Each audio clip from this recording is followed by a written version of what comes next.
Good morning, students. Myself, Dr. Avnish Sharma, Associate Professor in Chemistry, MLP Government College, Vijayawada.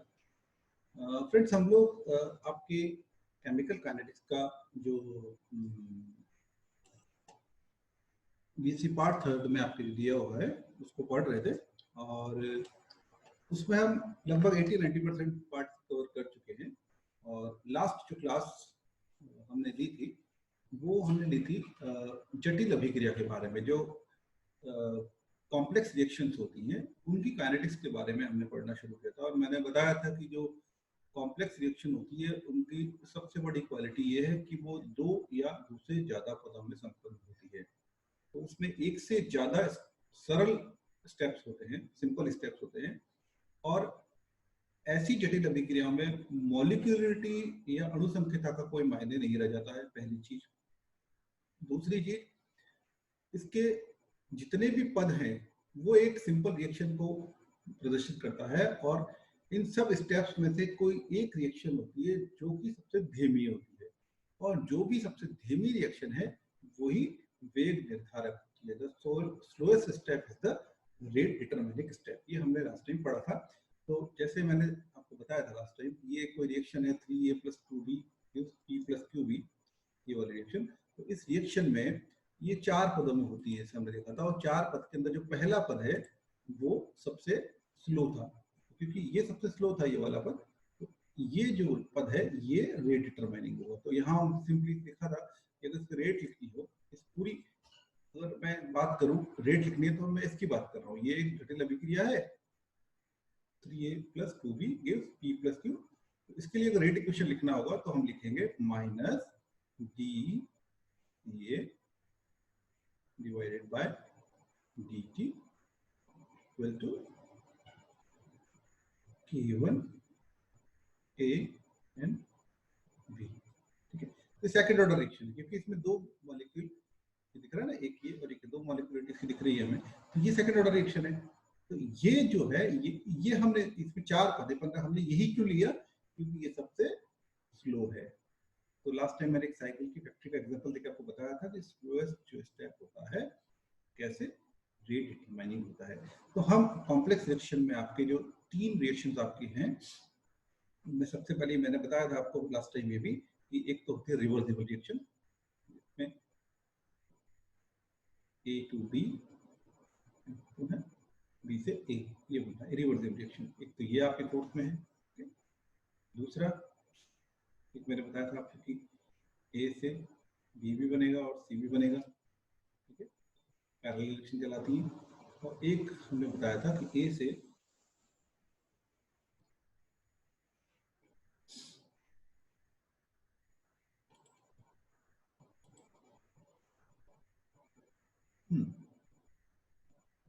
एक ये बताया था मैंने कि A से पहले B बनेगा फिर C बनेगा। इनको हम क्रमागत, ये हम एक एक करके पढ़ेंगे। तो लास्ट टाइम तक हम जो रिवर्सिबल रिएक्शन है वो शुरू कर चुके थे और उसमें हमने एक कंडीशन लगा के, और जो फॉरवर्ड रिएक्शन है और जो बैकवर्ड रिएक्शन, जो अग्र अभिक्रिया है, अग्र अभिक्रिया कौन सी इसमें, A से B का बनना, ये तो हो गई अग्र अभिक्रिया। और वापस B से A का बनना, ये हो गई प्रतीप अभिक्रिया या पश्च अभिक्रिया। तो इसमें हमने कंडीशन लगा दी थी कि हम रिएक्शन उस समय स्टडी कर रहे हैं जबकि जो B है हमारा, जो उत्पाद है उसकी जो कंसंट्रेशन है दैट इज इक्वल टू 0। ठीक है, कि कुछ भी उत्पाद उस टाइम पे नहीं बना है। ऐसे समय पे हमने रेट ऑफ द रिएक्शन निकाला, किस किस के लिए, अग्र अभिक्रिया के लिए और पश्च अभिक्रिया के लिए ना। तो ये हमने एक कंडीशन लगाया था इसमें कि इसको 0 मान लिया था। फिर इस तरह हमने इक्वेशन लिखा था जिसमें बाद में देखा था कि इक्विलिब्रियम की पोजीशन हम ले आए थे, इसमें हमने इसको x को x ही मान लिया था। ये करके हम सब ये मैं पढ़ा चुका हूँ आपको। तो हमारे पास ये आ गया था, हाँ एक तो ये आया था हमारे पास K1 XC/AT ln XC/XC - X। तो ये जो फॉरवर्ड रिएक्शन है उसके लिए रेट ये आ गया था, है ना, ये अग्र अभिक्रिया के लिए बताया था। फिर हमने इसी से पश्च अभिक्रिया के लिए भी वेग नियतांक निकाल लिया था। वो किस तरह निकाला था, हमारे पास एक क्वेश्चन आ गई थी K1 plus K inverse 1 that is equal to K1 upon A upon K1 A upon XC, ये आ गया था। और साथ में फिर हमने ये 1 upon T ln XC upon XC minus X इसे निकाल लिया था। ये हम कल देख चुके थे। आज हम उस कंडीशन को हटाते हैं जो कंडीशन हमने कल लगाई थी कि उत्पाद जो बना है वो प्रारंभ में अगर शून्य नहीं हो, सपोज अगर उत्पाद प्रारंभ में शून्य नहीं हो, जो बी है, बी जो हमने लिखा था, बी जो हमारा उत्पाद है उसकी प्रारंभ में कुछ न कुछ मात्रा बनी हुई है बी। इससे क्या फर्क पड़ेगा? इससे फर्क पड़ेगा फ्रेंड्स कि अगर उत्पाद है और ये रिवर्सिबल रिएक्शन है तो इनिशियली भी कुछ न कुछ बैकवर्ड या प्रतिप रिएक्शन होगी, जो कि हमने पहले केस में 0 मान लिया था। तो इसको मान के हम आज अग्र और जो पश्च रिएक्शन है या फॉरवर्ड और बैकवर्ड रिएक्शन है उसके लिए रेट कांस्टेंट को डिराइव करेंगे। तो ये हमने हेडिंग डाल दिया है कि यदि उत्पाद प्रारंभ में शून्य ना हो, यदि उत्पाद प्रारंभ में शून्य ना हो तो, और माना कि प्रारंभ में बी के बी मोल उपस्थित हैं, ओके ओके, तो प्रारंभ में जो बी के मोल बन रहे हैं ये बी मोल हमारे पास उपस्थित है। तो क्या होगा, जो dx upon dt is equal to हमने पढ़ा था इस समय पे, तो पढ़ा था ना K1 A minus x minus K inverse x, ये माना था हमने पहले क्योंकि b वहां पर हमने शून्य मान लिया था। x क्या था? x था t समय बाद जो a है, कैपिटल ए सॉरी, t समय बाद जो a होता है उसके उत्पाद में बदल गए मूलों की संख्या, ये माना था हमने। तो क्योंकि हमने उसमें मान लिया था K1 K इनवर्स और ये b पहले 0 था, तो वहां पर तो था हमारे पास K1 A माइनस एक्स और माइनस K इनवर्स और x, ये पहले हमने लिया था। लेकिन यहां पर क्योंकि हमने मान लिया है कि p के b मोल उपस्थित है तो ये होगा dx upon dt K1 A minus x minus K inverse b plus x। Okay, आगे बढ़ते हैं। अब वही साम्यावस्था वाली जो कंडीशन में लगाई थी साम्यावस्था की, तो साम्यावस्था की कंडीशन लगाएंगे तो dx upon dt is equal to 0। ये 0 क्यों हो जाएगा मैं आपको बता चुका हूँ। क्योंकि क्यों हो जाएगा? क्योंकि a से सपोज b बन रहा था, b से वापस a बन रहा है। तो साम्यावस्था पे क्या होगा, a की कंसंट्रेशन में चेंज 0 हो जाएगा, b की कंसंट्रेशन में चेंज 0 हो जाएगा। तो जब change in the concentration of the reactant और product with respect to time is 0, then we can say that rate of the reaction is 0. तो dx upon dt is equal to 0 हो गया। तो dx upon dt is equal to 0 हो गया तो हम इन दोनों को पैरेलल रख सकते हैं, इन दोनों को बराबर कर सकते हैं। तो K1 A माइनस एक्स जो कि फॉरवर्ड रिएक्शन है ना, उसका रेट जो लिखा है हमने, ये K इनवर्स B प्लस है, ये बैकवर्ड रिएक्शन का है। ठीक है, तो दोनों इक्वल हो गए क्योंकि इक्विलिब्रियम में है रिएक्शन, यही हमने कहा है। नेक्स्ट देखते हैं क्या होगा, K inverse is equal to ये A माइनस एक्स था, इसको हम, ठीक है, क्या किया हमने, K1 A minus x upon B plus x, ये कहां से आया? तो क्या किया हमने, x की जगह, x था ना उसकी जगह वैल्यू रखती है x ई। x क्या है? कंसंट्रेशन ऑफ द जो भी नंबर ऑफ मोल A के B में बदल चुके हैं, A के नंबर ऑफ मोल जो B में बदल चुके हैं किस टाइम पे? इक्विलिब्रियम के टाइम पे, वो है x, है ना, वो x हो गए। ओके, अब K inverse is equal to क्या हो जाएगा, K1 A माइनस एक्स जो यहाँ था उसके नीचे b प्लस एक्स आ जाएगा, यहाँ पे एक्स चेंज हो गया। तो K1 K inverse is equal to K1 A minus x b plus x, question number 21। समीकरण 19 था, हम उसमें K इनवर्स का ये मान रख देंगे। हमारा उद्देश्य क्या है, हम अभी चाह रहे हैं फॉरवर्ड रिएक्शन के लिए रेट कांस्टेंट निकालना। तो जो फॉरवर्ड रिएक्शन के लिए रेट कांस्टेंट निकालना है, तो हम ये चाह रहे हैं कि उस इक्वेशन से जो बैकवर्ड रिएक्शन का रेट कांस्टेंट है उसको हम गायब कर दें, क्योंकि हमें वो तो अभी पता ही नहीं है, हम तो ये चाह रहे हैं फॉरवर्ड रिएक्शन रेट कांस्टेंट कैसे निकले। उसके लिए हमने इसको चेंज कर दिया है किसमें, फॉरवर्ड रिएक्शन के रेट कांस्टेंट K1 है, यहाँ पर K इनवर्स तो नहीं है, तो K1 A minus XC upon B plus XC उसमें चेंज कर दिया। तब देखिए आगे चलते हैं। तो ये हमारी इक्वेशन नंबर 19 थी जो मैंने आपको दिखाई थी, dx upon dt K1 A minus X minus K inverse B plus X, जो सिंपली सबसे पहले हमने लिखा था। इसमें किससे मान रख दिया है, मान क्या रखा है हमने, ये K1 A minus X सच जो था वो है ना, यहाँ पर K1 A minus X जो K इनवर्स है, K इनवर्स की जगह हमने ये रख दिया है B plus X जैसा कैसा है, K इनवर्स का मान है K1 A minus XC upon B plus XC, तो K1 A minus XC upon B plus XC, ये वैल्यू हमने उठाई है यहाँ से, ठीक है। अब B plus X पर था, इसको हम अब थोड़ा सिंप्लीफाई करेंगे, है ना। कैसे सिंप्लीफाई करेंगे,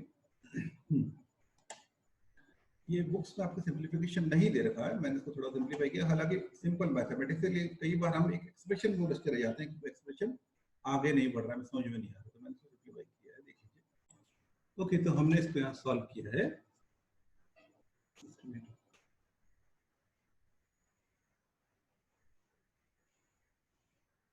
तो ये वैल्यू पुट कर दी थी, मैंने आपको बता ही दिया K1 A minus K1 B plus X A plus X B plus XC, तो ये हमारे पास आ गई है वैल्यू। इसको हम सॉल्व करेंगे, ये तो ऐसा यहाँ रखा ही है K1 A minus X, इसको हम सॉल्व कर रहे हैं यहाँ पर K1 A minus X।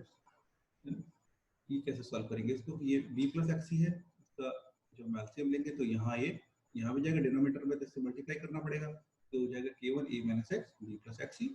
ये एक्स एच क्योंकि इसके पास तो था ही पहले डिनोमिनेटर में, तो इसको तो नहीं करेंगे, तो K1 B plus X A minus XC divide by B plus XC, ये हो गया ना।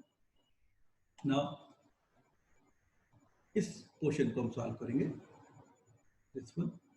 तो K1 A minus X B plus XC minus K1 B plus X A minus XC, तो सॉल्व करेंगे तो इसको हमने पहले मल्टीप्लाई किया आपस में इन दोनों को, ये आ जाएगा AB plus AXC AB plus AXC minus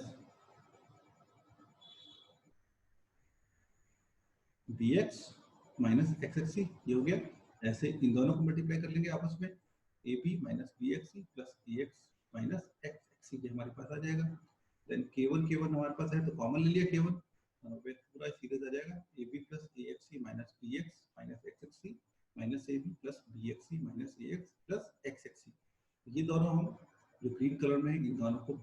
दोनों प्लस माइनस में सेम, इसको हम काट सकते हैं ऐसे, ठीक है। ऐसे AB आपस में कट जाएंगे, तो रह जाएगा AXC minus BX minus AX plus BXC। इसको जब और सॉल्व करते हैं तो हमारे पास क्या आ जाएगा, ये आ जाएगा AXC माइनस AX और इधर आ जाएगा BX प्लस BXC, यहाँ B कॉमन लिया,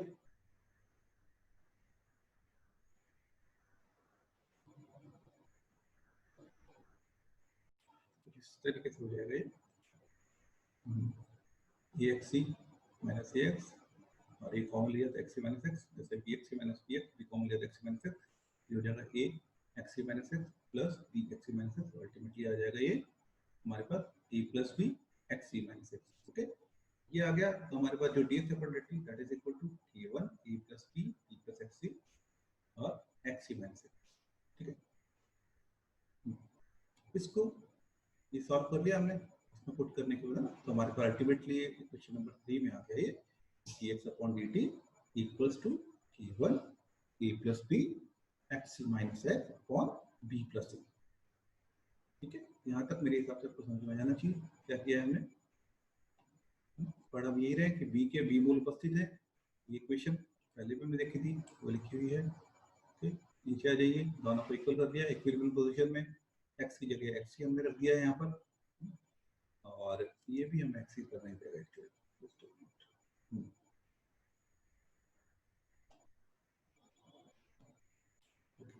ये एक्स के वन, ये सॉल्यूशन हमारे पास आ गया ये dx upon dt k1 plus b x minus upon b plus xc। अब इसके वेरिएबल्स को हम पृथक कर लेंगे, सेपरेट कर लेंगे। तो वेरिएबल पृथक करने क्या होगा, जो b प्लस xc है अपॉन a प्लस b और dx upon xc minus x, ये वेरिएबल डिफरेंशिएट अलग अलग कर लिए, सेपरेट कर लिए, और k1 dt यहाँ पर आ जाएगा। नाउ इनका इंटीग्रेशन करेंगे, समाकलन करने में हमारे पास ये वाला जो क्वांटिटी है वैसे रहेगी, इसमें b प्लस एक्स अपॉन ए प्लस बी, इसमें क्या क्या है, इसमें कंसंट्रेशन है ए बी है, और ये इधर आ जाएगा dx अपॉन, इसका हम इंटीग्रेशन करेंगे, ये इंटीग्रेशन हो जाएगा minus ln xc minus x that is equal to k1b plus c हम जानते हैं यहाँ पर क्या है, समाकलन स्थिरांक है, तो पीछे हम कई बार पढ़ चुके हैं। और समाकलन स्थिरांक के लिए हम वही कंडीशन लगाते हैं कि टाइम ऑफ जीरो, जब समय एकदम जीरो इनिशियली शुरू ही हुआ है, वहां पर कोई भी प्रोडक्ट नहीं बना है ना, ए मतलब एक्स जीरो है, ए से जो चेंज होना है प्रोडक्ट, बी की कुछ क्वांटिटी है वहां पर दैट इज बी, बट जो ए से बी में चेंज होना था, कुछ बोल जो हम लेते हैं x at the time T, क्योंकि टाइम जीरो है तो एक्स भी जीरो होगा, टी जीरो पर एक्स जीरो है, इसको हम यहाँ पुट कर देंगे इस कंडीशन को, तो टाइम जीरो है, ये क्वांटिटी जीरो हो जाएगी, यहाँ पर एक्स जीरो हो जाएगा, है ना, तो ये हो जाएगा माइनस ln एक्स ही, मल्टीप्लाई तो हो नहीं रहा, तो ये जीरो क्वांटिटी नहीं होगा, तो हमारे पास क्या रह जाएगा b प्लस एक्स सी अपॉन ए प्लस बी एज सच, जो यहाँ से आ गया है माइनस ln एक्स सी, तो ये वैल्यू आ जाती है c की हमारे पास, इस c की वैल्यू को हम पुट कर देंगे वापस 25 नंबर इक्वेशन में, ठीक है, बस हमने कंडीशन लगाई है टाइम इज जीरो है जब, c का मान जब इक्वेशन नंबर 25 में हमने रखा है, तो हमारे पास ये आ गया है b plus x C upon T A plus B ln x C upon x C minus X, ये वैल्यू हमने रखी b plus x C A plus B minus ln x C, ये मान इस पर रखी, तो हमारे पास आ गया k1 इज इक्वल टू, ये t इधर आ जाएगा, क्या हुआ इसमें, ये k1 यहाँ है ना, k1 यहाँ है, तो t कहाँ जाएगा,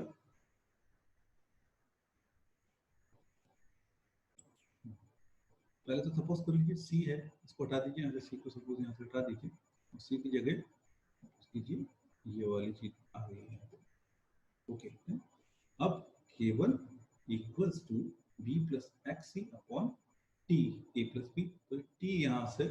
नीचे आएगा और इसके नीचे यहाँ आ गया b प्लस एक्स सी अपॉन ए प्लस बी अपॉन, ठीक है, ये t यहाँ आ गया, और यहाँ आ जाएगा ln एक्स सी अपॉन एक्स सी माइनस एक्स, ठीक है, एक्स सी ऊपर आएगा, एक्स सी माइनस एक्स नीचे आएगा, क्योंकि वो नेगेटिव में है, पॉजिटिव में है, ये ln एक्स सी, ये भी इधर सी की वैल्यू रखोगे तो यहाँ से शिफ्ट करेगा तो ये प्लस में हो जाएगा, क्योंकि ये प्लस में है तो ये ऊपर आएगा, और ये एक्स माइनस एक्स नीचे आ जाएगा, तो हमारे पास ये इक्वेशन आ गया। तो ये क्या है, फॉरवर्ड डायरेक्शन के बारे में है ना, तो जब इनिशियली बी के कुछ मोल पहले से प्रेजेंट है अगर किसी रिएक्शन में, तो कुछ ना कुछ फॉरवर्ड रिएक्शन होगी वहाँ, उसी को ध्यान में रखते हुए ये बनाया गया, एक रेट कांस्टेंट दिया गया, तो हमारे पास ये फॉरवर्ड रिएक्शन का रेट कांस्टेंट आ गया है, that is k1 is equal to b plus x C upon t a plus b ln x C upon x C minus x, अग्र अभिक्रिया के बारे में हमारे पास आ गया है। अब हमें देखना है पश्च अभिक्रिया की, जब कंडीशन वही है कि जब प्रारंभ में बी के कुछ मोल हैं, तो ये फॉरवर्ड एक्शन के लिए था और ये बैकवर्ड एक्शन के लिए, तो हम वही इक्वेशन वापस ला रहे हैं जिसको हमने इनिशियल लिखी थी, k inverse equals to k1 a minus x C upon b plus x, ये क्वेश्चन कहाँ से आई है, 21 नंबर क्वेश्चन पहले हमने लिखी थी ना, तो हमने लिखा था k1 a माइनस एक्स सी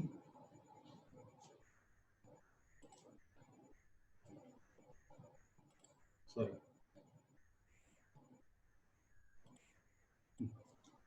तो पहले भी लिखा था k1 a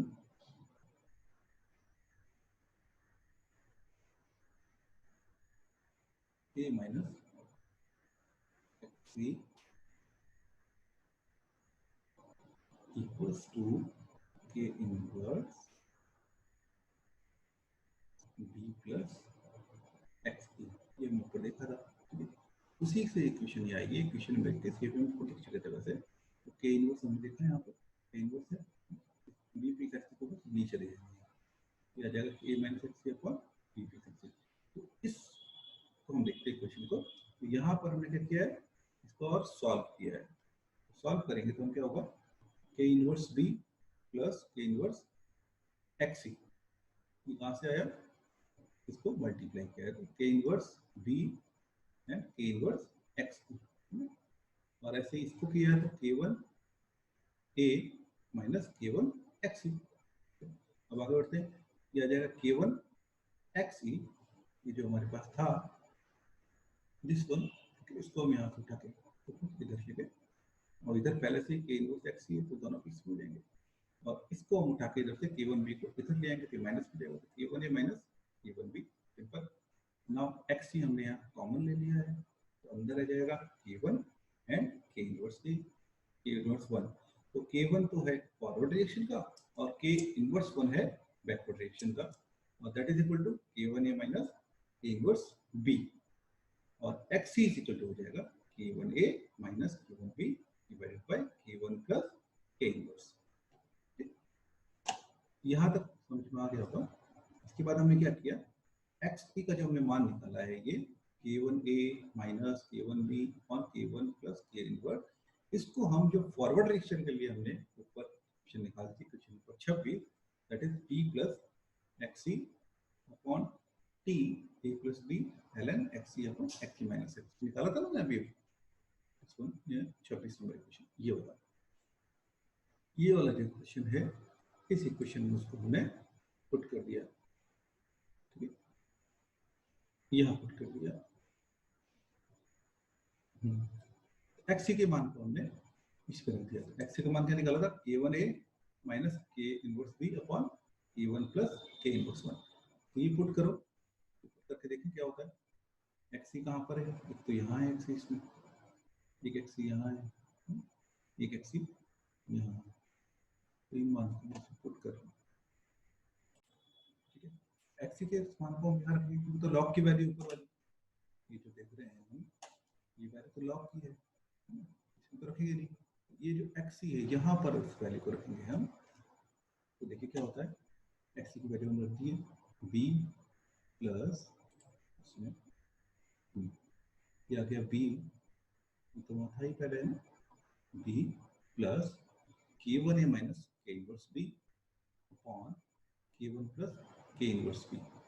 ये वैल्यू जो रखी है हमने, ये वैल्यू xc की, आप देख लीजिए, चेक कर लीजिए इसको, k1a minus k1b upon k1 plus k inverse 1।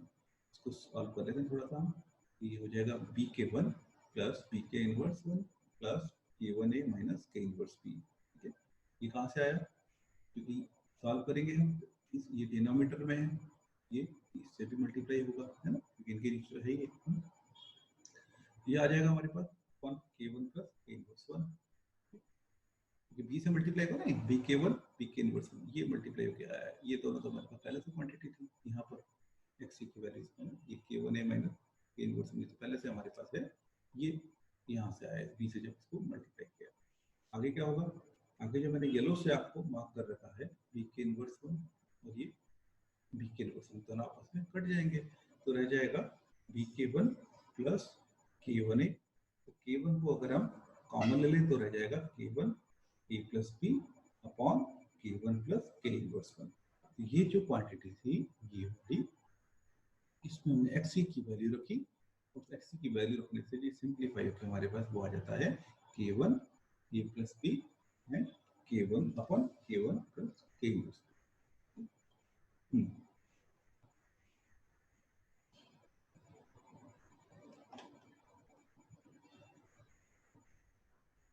यहाँ आप कंफ्यूज मत होइएगा, मैंने सिर्फ क्या किया है, यहाँ पर मैं सिर्फ सिंप्लीफाई कर रहा हूँ, ये सिंप्लीफिकेशन आपको बुक्स में नहीं मिलेगा, ये जो b प्लस xc है ये से सिंप्लीफाई किया अपन ने इसमें, b प्लस xc, xc की वैल्यू अपन रखिए तो b प्लस xc क्या हो जाता है, वो ये है k1 a plus b upon k1 plus k inverse 1। अब इसको अपन पुट कर देंगे इक्वेशन में, तो हमारे पास पहले पता ही हमें क्या था, यहाँ हो जाएगा k1 b plus a upon t a plus b और k1 प्लस k इनवर्स 1, तो आएगा ही डिनोमिनेटर में, और ln xc जो सच जो जैसे कैसे सा ऊपर से ले लिया हमने। नाउ k1 और k1, पहले तो ये b प्लस a आपस में कैंसिल आउट हो जाएगा, तो हमारे पास हो जाएगा k1 k1 upon t k1 plus k inverse 1, ये आया डिनोमिनेटर के ऊपर से, ln xc upon x minus x, then के आपस में कैंसिल आउट हो जाएंगे, तो ये इसको हम इस साइड ले जाएंगे, तो ये रह जाएगा k1 plus k inverse 1 that is equal to 1 upon t ln xc upon x minus. तो ये है बैकवर्ड रिएक्शन के लिए हम इसे निकाल सकते हैं, ये बैकवर्ड रिएक्शन है। तो अगर हमें k1 पता है, हमें xc पता है जो इक्विलिब्रियम कंसंट्रेशन है रिएक्टेंट प्रोडक्ट की, x हमें पता है टाइम t के बाद जो भी a जितना भी रिएक्टेंट प्रोडक्ट में चेंज हुआ है ना, अगर ये सब चीजें हमें पता है तो हम यहाँ बैकवर्ड रिएक्शन पे दिखा सकते हैं। बट इंटरेस्टिंग चीज यहाँ पर ये है, ये जो इक्वेशन है, ये वाली इक्वेशन है, इक्वेशन नंबर 34 जो है ये, इस इक्वेशन में आप देखिए यहाँ पर कोई भी b की वैल्यू नहीं है, b यहाँ नहीं दिख रहा है, और b क्या लिया था हमने कि जो भी जो प्रोडक्ट b है उसकी इनिशियल कुछ कंसंट्रेशन अगर है तो वो b थी, तो यहाँ पर वो नहीं है। इसका मतलब ये जो इक्वेशन है ये एकदम सेम है जो इक्वेशन हमने ऊपर निकाली थी, जब हमने माना था कि जो b है उसका प्रारंभ में जो b concentration that is equal to 0,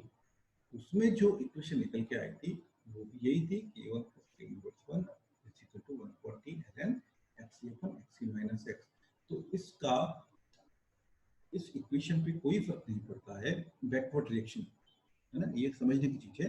कि जो रिवर्सिबल रिएक्शन है उसमें जो बैकवर्ड रिएक्शन हो रही है, प्रतीप अभिक्रिया जो हो रही है उसके रेट कांस्टेंट पे वो जो उत्पाद है बी, अगर वो इनिशियली कुछ भी प्रेजेंट है सपोज बी कंसंट्रेशन में या नहीं प्रेजेंट है, इसका उसकी रेट इक्वेशन पे बैकवर्ड रिएक्शन की बात कर रहा हूं मैं, कोई प्रभाव नहीं पड़ता है, बस अभी कोई प्रभाव नहीं पड़ता है। लेट मी चेक, हम मैं आपको चेक करा सकता हूँ कि ये जो इक्वेशन है दिस वन, ये हमने निकाली है जबकि b is not equal to 0, है ना, और ऊपर जो हमने निकाली थी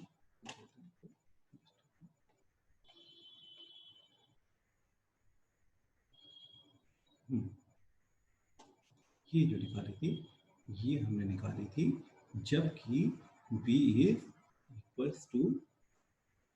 0, ठीक है, b इज इक्वल्स टू 0, तो ये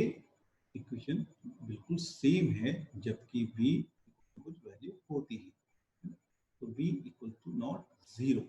इन दोनों के लिए जो बैकवर्ड रिएक्शन है उसके लिए बिल्कुल एक्जेक्टली सेम इक्वेशन आती है। ओके,